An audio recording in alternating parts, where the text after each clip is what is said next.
Moms Demand Action is the nation's largest grassroots organization fighting for an end to gun violence. Shannon Watt started the organization following the Sandy Hook School elementary shooting in 2012 as a Facebook group for concerned parents. In tonight's Eye on KELOLAND, Renee Ortiz takes a look at the South Dakota chapter and the advocacy work members are doing across the state and in D.C.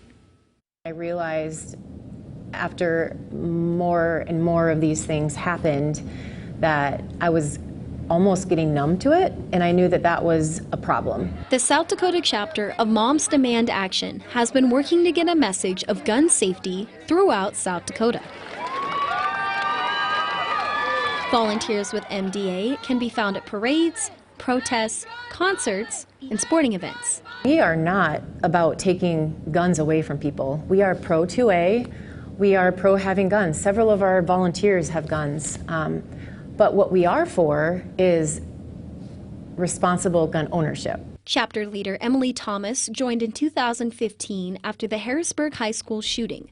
Like Thomas, many of the volunteers joined the organization following personal experiences. I just jumped in knowing that it was time to not be numb anymore and to actually start helping, because that was the worst day of my life, not knowing if my son was killed.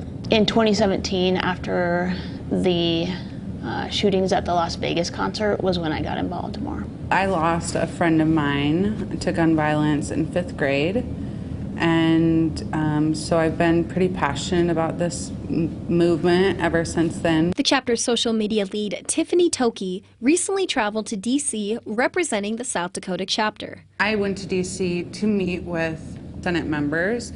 I personally met with Amy Klobuchar and John Tesser from Montana. The goal was to work alongside lawmakers to create gun safety laws. We went there to share our stories and connect with the Senate, and then a couple days later they announced that 10 Republicans and 10 Democrats were in support of this.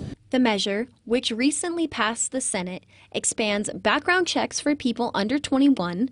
It would give 10 days to review juvenile and mental health records. It provides money for states to enact red flag laws, allowing courts to seize guns from people deemed dangerous.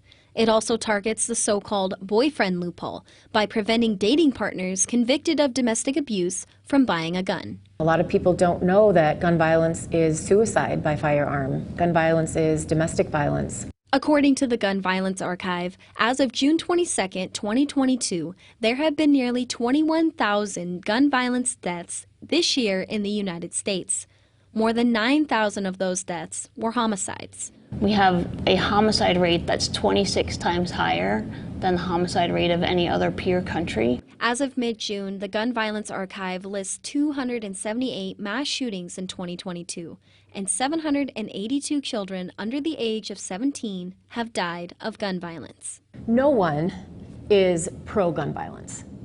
Whatever side you're on, no one is for children dying, people dying by suicide. No one is for that. And the numbers continue to steadily rise every year. In order to change what's happening lately, both sides, quote unquote, need to come together and realize that no one is for gun violence. With Eye on KELOLAND, I'm Renee Ortiz. If you are interested in becoming a volunteer advocate for Moms Demand Action, you can text READY to 64433. The South Dakota soccer team will